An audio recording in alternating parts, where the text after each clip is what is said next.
There were 3 siblings who, though not of the same family, were closer than actual siblings. Their story begins like this. One day, when Li Jianjian was playing, a chair fell off a moving truck. Li Jianjian wasn't scared, and instead, she smiled at the new neighbors. The child on the truck was Ling Xiao. They had just moved into the apartment above Li Jianjian's. Ling Xiao hid in his room, looking at family photos. When he heard footsteps from Ting, he quickly hid the photos, but she still saw them. Ting immediately went into a fit, tearing the photos apart. It was a painful memory for the family. The Ling family had lost a daughter when she was young, and that became a source of discord within the family. Ling He was a community policeman, busy with his work. Ting suffered from depression and resented Ling He for neglecting the family. There were frequent arguments at home. One evening, while Li Jianjian was watching cartoons, she again heard the usual shouting from the Ling family upstairs. Ling Xiao, used to it, would often sit in the hallway during his parents' arguments, sometimes without even getting a meal. Thankfully, Li Jianjian was a loyal friend. She would often bring him food and invite him over to eat. When she saw other kids bullying Ling Xiao in the park, she would always step in and stand up for him. Li Jianjian's mother had passed away due to complications during childbirth when her younger sibling was born. Li Haichao, her father, ran a noodle shop and took care of her by himself.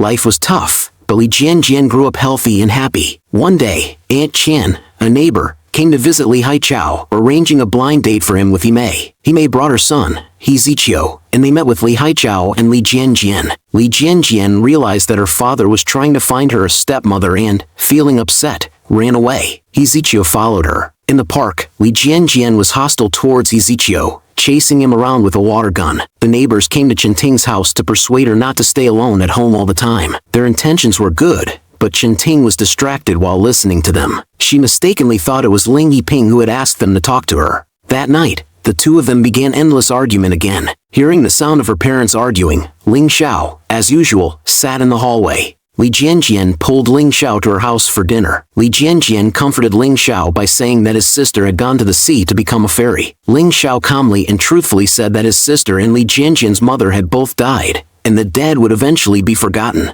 Li Jianjian secretly showed Ling Xiao Li Haichao's secret, photos in the drawer, clothes in the wardrobe, and her mother's scent. Li Jianjian knew everything. Li Haichao hadn't forgotten her mother, and Li Jianjian was also quietly thinking about her mother alone. Ting found the photos Ling Xiao had hidden and lost control of her emotions, hitting the child. Years ago, when Ting went out to a gathering with friends, she asked Ling Xiao to stay home and take care of his sister. His sister loved walnuts, and Ling Xiao would usually feed them to her. But that day, something went wrong. A walnut got stuck in his sister's windpipe, and the door was locked. By the time Ting came back, his sister was already gone. Ling Yiping couldn't hold back any longer and slapped Ting. That slap ended their marriage. Ting chose to divorce. As she was leaving, she happened to run into Lin Xiao and Li Jianjian. Ting harshly told them that she didn't want Ling Xiao anymore and was leaving him to Li Jianjian. Li Jianjian was happy to have a brother, but Lin Xiao watched his mother leave. Because of work, Ling Yiping asked Li Haichao to take care of Ling Xiao. Li Haichao's matchmaking partner, Himei, called, saying her mother was seriously ill and asking for some money. She also requested that Li Haichao help look after He Ziqiu for a while. Kind-heartedly Haichao agreed without much thought. After hearing this, Li Jianjian went home and threw a tantrum, repeatedly throwing He Ziqiu's suitcase out. Over time, Li Jianjian gradually accepted He Ziqiu's presence. As time passed, the 3 little ones grew up. Li Jianjian mysteriously announced that she had something important to share. It was that she got her period. The 3 men were instantly dumbfounded and extremely awkward.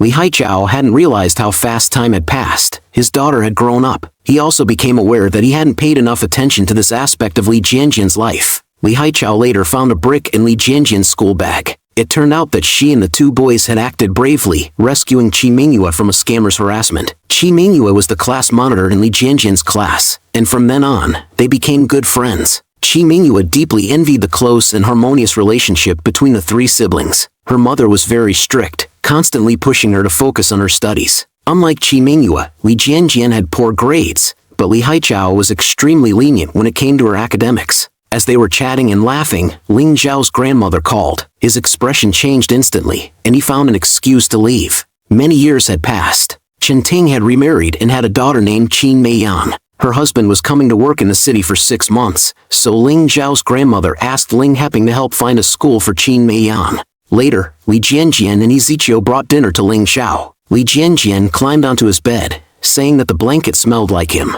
Ling Zhao's face turned red immediately, and he pulled her down from the bed. Li Jianjian, with her simple way of thinking, had no idea why Ling Xiao was upset. Chen Ting deeply regretted her decision from years ago. She went to the school to see Ling Xiao, as she had missed him greatly over the years. Her younger daughter, Qin Meiyang, also longed to see him. However, Ling Xiao remained indifferent and distant. He was spotted by Ezechiel, who, despite complaining about Imei, had always kept her photo with him. Back then, Imei had promised to come back for him, but after leaving, she never returned or contacted him. Later, Chen Ting arranged to meet Ling Heping. At first, their conversation was polite, but when Chen Ting mentioned that she had visited Ling Xiao, Ling Heping immediately became furious. He accused Chen Ting of never considering Ling Zhao's feelings. In response, Chen Ting blamed Ling Heping for abandoning their son and leaving him in Li Haichao's care without a second thought. Ling Zhao's grandmother then took Qin Meiyang to the shop, claiming that Qin Meiyang was Ling Zhao's real sister. She also said that Li Haichao had only taken care of Ling Xiao because Ling Heping had paid him to. The grandmother looked down on Li Jianjian, which made Ling Xiao even angrier. He told her never to come looking for him again.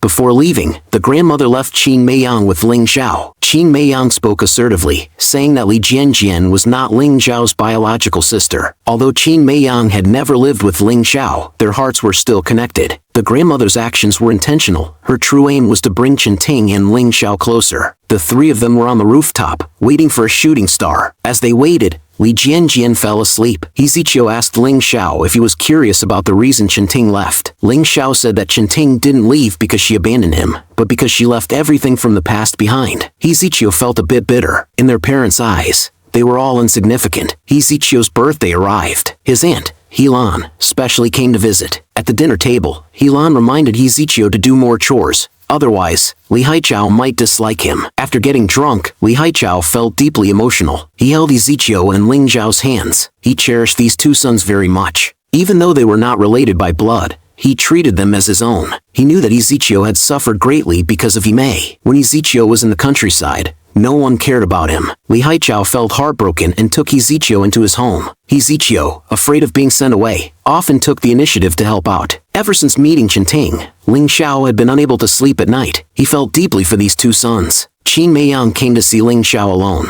Li Jianjian took Qin Meiyang wandering around the park. When Li Jianjian wasn't paying attention, Qin Meiyang accidentally fell down the stairs. At the hospital, Chen Ting kept scolding Li Jianjian. She wanted Ling Xiao to share some of his care for Li Jianjian with Qin Meiyang, but Ling Xiao refused. These past few days, whenever he had free time, Ling Xiao would go to the hospital to visit Qin Meiyang. Li Jianjian hadn't seen Ling Xiao for several days and felt that she had burdened him. However, Ling Xiao did not blame her. Before long, Qin Meiyang and Chen Ting returned to Singapore. Watching their departing figures, Li Jianjian and the others finally breathed a sigh of relief. Good news followed. Ling Xiao secretly submitted Li Jianjian's wood carving to a competition, and it won the gold prize. Li Jianjian was overjoyed. Not long after, Ezechiel's biological father, Zhao Huaguang, showed up. He pulled Ezechiel aside and kept talking about the hardships of the past, trying to persuade him to study abroad. Ezechiel left without saying much. Through Ilan, Ezechiel learned that Zhao Huaguang had married a wealthy wife and was doing better in business. However, after all these years, he still had no children. Ezechiel could roughly guess why Zhao Huaguang had come looking for him now. The next day, Ezechiel received a box. It was sent by Zhao Huaguang. That was when friends finally realized that Li Haichao was not Ezechiel's biological father.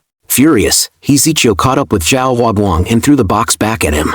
Qi Mingyue told Li Jianjian and Ling Xiao about what had happened. Seeing this, Ezechiel blamed Qi Mingyue for meddling in his business, which left her feeling wronged. Ling Xiao comforted Qi Mingyue, assuring her that she hadn't done anything wrong. He advised her that in the future, when facing similar situations, she shouldn't immediately doubt herself. His words suddenly enlightened Qi Mingyue, and at that moment, she started seeing Ling Xiao in a different light. Meanwhile, Zhao Huaguang approached Li Haichao, offering him money as compensation and asking for his help in persuading Ezechiel to acknowledge him as his father. Outraged, Li Haichao kicked Zhao Huaguang out. He had always understood Ezechiel's feelings and felt deeply for him.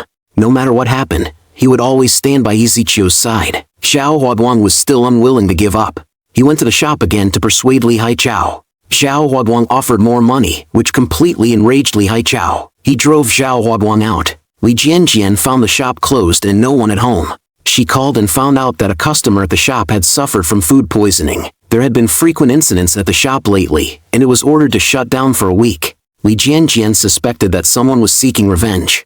Upon hearing this, He Ziqiu began to suspect Xiao Huaguang. He wished he could grow up quickly to share Li Haichao's burdens. Ling Xiao said that growing up happens in an instant. Li Jianjian had never been serious about studying. Ling Xiao checked her homework and playfully tapped the back of her head, telling her to focus. Li Jianjian shouted, asking if he would still marry her if she became dumb from the hit. Ling Xiao, with a serious yet teasing expression, replied that he would marry her. Li Jianjian was a little surprised. She took back her test paper and said nothing more. Suddenly, Ling Heping rushed home and told Ling Xiao to go to the hospital. It turned out that Ling Xiao's grandmother had suffered a sudden heart attack. Ling Xiao stayed by her side all night. Grandma was holding onto her last breath, waiting for Chenting. Lin Xiao received a call and learned that Chenting's family had been in a car accident on their way to the airport. In that instant, Grandma couldn't hold on any longer and passed away. Ling Xiao and his uncle rushed to Singapore. Chenting was still in the ICU. Qin Meiyang clung to Ling Xiao, refusing to leave his side. Meanwhile, Li Jianjian kept thinking about Ling Xiao. She accidentally missed a step while going downstairs and fell. He Ziqiu immediately called Xiao Huaguang, demanding to know if he was responsible. Carrying Li Jianjian on his back, He Ziqiu brought her home, only to find that Li Haichao had been taken to the hospital in an ambulance. They rushed to the hospital, only to find that Li Haichao had collapsed from exhaustion and malnutrition. When he woke up, he saw He Ziqiu taking care of him. He Ziqiu was deeply worried about his health. A woman showed up at the shop. It was He Mei, who had been missing for years. She had returned because of Xiao Huaguang. She advised Li Haichao to send He Ziqiu abroad for his studies. He Mei had a new family now, and she had no intention of seeing He Ziqiu. Li Haichao stopped her and told her to stay out of He Ziqiu's life from now on. Still, her words lingered in his mind as he struggled with what would be the best decision for He Ziqiu's future. Li Jianjian called Ling Xiao and asked if he would be back in time for her birthday. Ling Xiao hesitated. The pressure on Ling Xiao was immense. Chenting had been left paralyzed from the waist down and might never walk again. This put a huge emotional burden on the family taking care of her. His uncle and Qin Meiyang's uncle started arguing over their own interests. Neither of them wanted to stay and take care of Chenting. They tried to persuade Ling Xiao to stay in Singapore and study so he could take care of his mother conveniently. The adults shifted all the moral responsibility onto 18-year-old Ling Xiao. Thinking back to how his mother had abandoned him all those years ago, he couldn't help but feel a surge of anger.